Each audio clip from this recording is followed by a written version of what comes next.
Bismillahirrahmanirrahim. Assalamualaikum warahmatullahi wabarakatuh. Waalaikumsalam warahmatullahi wabarakatuh. Alhamdulillah. Alhamdulillahilladzi hadana lidinihi qawim wa bayyana lana siratal mustaqim bil ayati wa dzikril hakim. Asyhadu an la ilaha illallah wa asyhadu anna Muhammadan abduhu wa rasuluh sallallahu alaihi wasallam taslima. Amma ba'du. Bapak-bapak, saudara-saudara, sidang salat subuh yang diredai Allah. Mudah-mudahan setiap langkah dan niat kita ke masjid pada pagi ini diterima Allah sebagai amal saleh kita. Dan insya-Allah segala niat kita untuk menghadiri masjid adalah untuk meramaikan masjid sebagai rumah Allah. Bapak-bapak, saudara-saudara, saya harus mengatakan sesuatu ke Pak Miftah agar juga dipahami kalau nanti saya tidak terlalu siap. Baru diberitahu saya ceramah hari ini, kemarin saya baca baru tadi malam jam 11:30 sebelum tidur. Kaget saya. Masa ceramah besok baru malam 11:30 ketemu diberitahu. Nah, tapi ya itu tadi, dengan sadar dengan niat bahwa ini adalah apa yang saya bisa, apa yang saya mampu, mudah-mudahan ini apa yang keluar adalah kalimat-kalimat yang tidak bersayap atau tidak salah dimengerti oleh orang, dan insya-Allah itu adalah kalimatun thayyibah dan kalimatun yang sesuai dengan Quran dan hadis.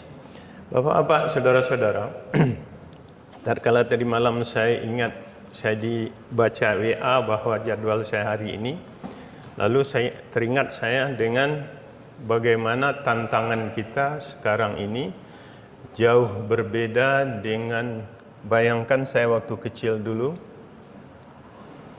jalan beriringan dengan perempuan saja sudah menjadi buah bibir. Beriringan, apalagi sampai menggoda. Itu heboh sekampung itu. Apalagi lebih dari itu. Jadi begitu moralitas masyarakat terhadap agama itu sangat-sangat tinggi dan ketat.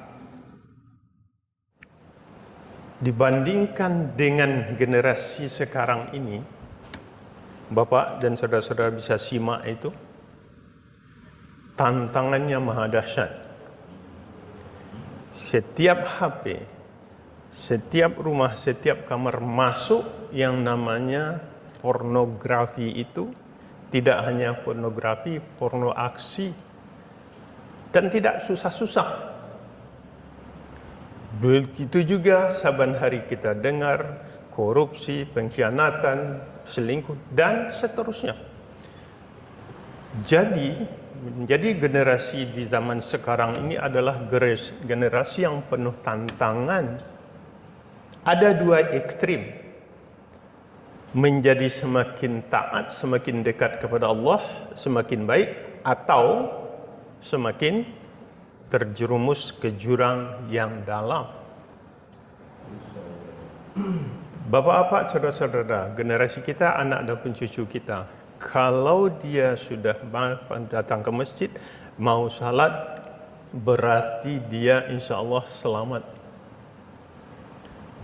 Tetapi sebaliknya, itu adalah titik yang namanya ekstrim. Jadi akan senakal-nakal, akan sebrutal-brutalnya. Kenapa kok bisa begitu? Karena pergaulan sehari-hari mengajarkan begitu. Dia belajar dari lingkungannya.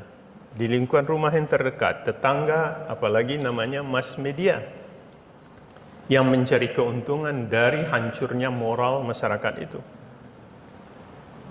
Nah, bapak-bapak, saudara-saudara, jadi dalam kesempatan itu saya membayangkan, bapak juga ingat, juga ikuti, seharusnya yang melakukan, menanamkan moral, mempertahankan moral itu adalah orang-orang, atau istilah kita adalah tokoh atau pejabat.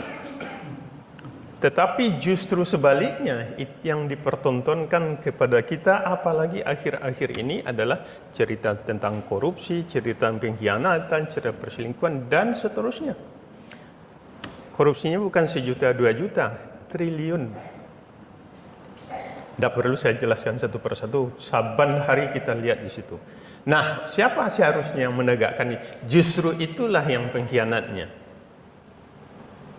Jaksanya yang harus menegakkan hukum dan aparat-aparat lainnya, justru mereka itulah yang melakukan pelaku aktifnya. Termasuk juga, konon kabarnya kita tidak tahu, belum tahu pengadilan nanti, konon ada bunker juga dengan triliun di bawah rumahnya. Itu masih berita, harus diverifikasi. Bapak-bapak, saudara, begitu parahnya kondisi masyarakat sekarang. Dan lalu saya teringat dengan satu hadis yang diriwayatkan oleh Ibnu Majah tadi malam itu, namanya Ruwaibidah. Saya bacakan saja. An Abi Hurairah, sayati zamanu yusaddaqu fihal kadhib wa yakdzibu bihal shadiq wa ya'tamanu fihal kha'in wa mukhawwanu fihal amin wa yantiku biha Rubaidah. Ma hiya Rubaidah ya Rasulullah? Ar-rajulun tafihu fi amril ummah. Riwayat Ibnu Majah.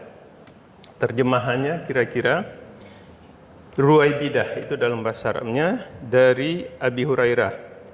Menurut Nabi Muhammad SAW, akan datang suatu zaman orang yang mengatakan benar itu akan didusta-dustakan, dibilang dusta. Orang yang berdusta justru dikatakan orang yang jujur. Dan orang yang dipercaya maka menjadi pengkhianat. Dan pengkhianat melakukan terhadap orang yang dipercaya. Menurut Rasulullah, wayantiku biha Ruwaibidah. Menurut Nabi, itulah yang dikatakan Rubaidah. Lalu sahabat bertanya, ma hiya Zubaidah ya Rasul? Ar-rajulun tafihun fi amril ummah. Riwayat Ibnu Majah. Ya Nabi, siapa itu yang dikatakan Rubaidah? Orang dungu yang dipercaya untuk mengurus umat.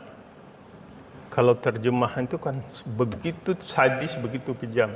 Tapi kalau kita urut, bukankah begitu? Orang yang dipercaya yang berkhianat, orang yang lurus yang disalah-salahkan, dibalik semuanya. Seolah-olah kebenaran itu adalah sebaliknya, karena saban hari kita lihat seperti itu. Bukankah dalam psikologi setiap apa yang diulang-ulang, meskipun dia itu salah, dia menjadi kebenaran dalam proses waktu.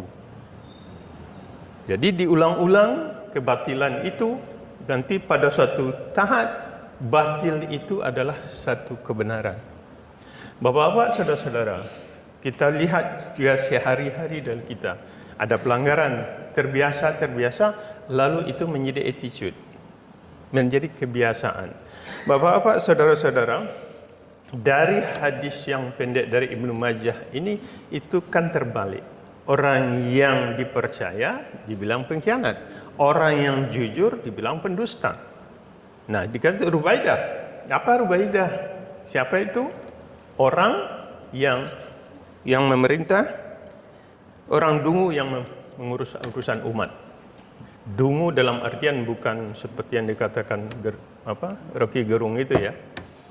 Dungu itu dia tidak tahu masalah dan dia menjabat di suatu tempat tapi tidak ngerti apa yang dikerjakan. Ya, ada misplaced istilah kita sehari ini, orang salah tempat. Ya. Yang menjadi pejabat garong pokoknya, itu misplaced namanya. Orang-orang baik malah juga korupsi gitu. Kita dengar juga Bapak kalau ikuti dari hari-hari, kita dengar juga ulama atau kiai malah memperkosa gitu. Jadi terbalik dari apa yang dikatakan baik itu justru pengamal sebaliknya. Bapak-bapak, saudara-saudara, kalau kondisi masyarakat semacam ini, pertanyaannya kapankah ini akan berakhir? Sebelum kita menuju pada itu, akan berakhir dan tidak, Allahu a'lam. Tetapi bapak-bapak, saudara-saudara, betapa parahnya sekarang. Mungkin di zaman Soeharto itu masih ada dulunya badan sensor, ya, sensor terhadap pornografi, dan kita sekarang hampir tidak ada. Masih ada suara-suara halus dari organisasi Islam. Sebagian organisasi Islam justru pelaku dari pengkhianatan itu, bukan organisasinya, orang-orangnya. Jadi sudah terbalik, bapak-bapak, saudara-saudara. Nah, betapa ngeri, berapa terancamnya generasi kita dan kita juga yang hidup di zaman ini. Orang lain mengatakan ini adalah hidup di akhir zaman. Wallahu alam, akhir zaman Allah yang tahu. Bapak-bapak, saudara-saudara, dan insya Allah kalau kita, umpamanya bapak-bapak seperti yang selalu ke masjid, anaknya dididik, ponakannya juga diajarkan untuk salat, insya Allah itu selamat. Kenapa bapak-bapak? Kenapa bukankah inna salat tanha 'anil fahsya'i wal munkar? Salat itu menghindari perbuatan keji dan mungkar. Jadi kalaupun satu itu saja dipegang, ketat di situ, konsen di situ, insya Allah itulah satu-satunya yang akan menjadikan kita dan generasi kita selamat. Jadi istiqamah basisnya adalah salat. Kemudian dengan demikian, dengan satu keyakinan, kalau kita belajar dari ada dalam buku yang dikatakan, pernah saya sampaikan juga di sini, ada namanya tauhid uluhiyah, tauhid rububiyah, tauhid syifah. Tauhid uluhiyah, keyakinan semata-mata Allah pencipta semuanya ini. Kebesaran ini hanya ciptaan Allah dan segala logika, hukum-hukum ini adalah ciptaan Allah. Lalu dengan kesadaran semacam itu, oh iya, saya bukan pengatur. Saya adalah pengikut dari hukum-hukum Allah, ya. Wa khalaqa kulla syai'in faqaddarahu taqdira. Allah menciptakan semuanya, Dia ciptakan hukum-hukumnya. Kalau lapar harus makan, kalau haus harus minum. Ya kan? Kalau kecil bertambah besar, tambah tua kembali ke tanah. Jadi semuanya sudah ada hukum-hukum itu. Nah, penyadaran terhadap hukum itu adalah kesadaran kepada Allah yang dikatakan tauhid uluhiyah. Kemudian namanya tauhid rububiyah. Keyakinan bahwa semua ini dipelihara oleh Allah Subhanahu wa taala. Apapun yang kita lakukan dari zaman dulu sampai sekarang, itu akan selalu ada kemungkaran-kemungkaran itu. Tetap yakin dan seyakin-yakinnya Allah tidak akan membiarkan itu dengan dasar tauhid rububiyah itu. Yang ketiga adalah tauhid sifat. Tauhid sifat ini yang secara jelas dalam Asmaul Husna. Allah itu Rahman, Allah itu Rahim, Allah itu Adil, semuanya itu. Keyakinan tiga itu berkelindan, tauhid uluhiyah semata-mata berserah pada Allah, tauhid rububiyah semuanya dipelihara, diciptakan oleh Allah. Yang ketiga adalah sifat. Melalui sifat-sifat Allah itu kita penghargaan total kepada Allah. Tiada satu pun yang bisa mengalahkan atau melampaui dari apa yang sudah ditentukan Allah. Bapak-bapak, saudara-saudara, akhirnya hanya kita berlandaskan tauhid itulah. Maka pelajaran tauhid itu harusnya yang pertama sebelum yang lain-lainnya masuk. Tidak pernah kita bertengkar. Allah itu 3, 2 atau 1. Pasti 1 kata kita. Bahwa salat itu wajib, semuanya wajib. Nah, dasar bahwa nasib pun dikatakan saya tidak menentukan nasib. Saya berusaha, Bapak berusaha, kita berusaha, tapi keputusan tetap di tangan Allah. Keyakinan semacam itu insya Allah tidak putus asa. Yang muncul adalah gairah untuk mencapai sesuatu tanpa mengerti hasilnya seperti apa. Yang penting effortnya, usahanya. Bapak-bapak, saudara-saudara, yang ingin saya sampaikan di sini adalah pertama, secara keyakinan luruskan tauhidnya.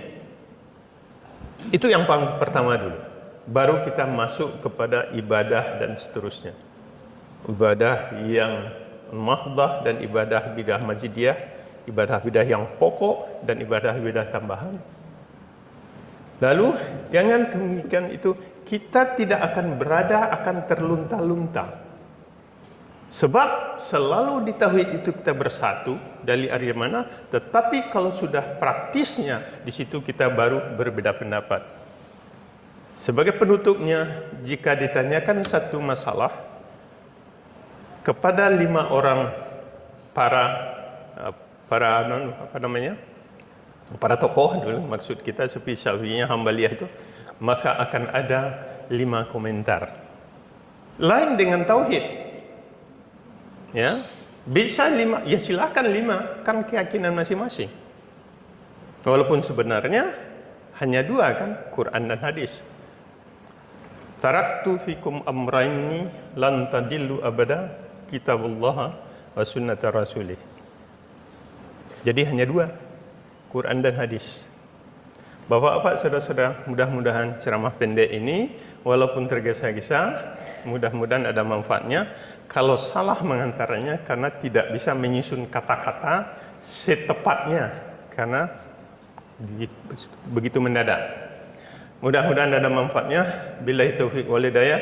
Wassalamualaikum warahmatullahi wabarakatuh. Waalaikumsalam.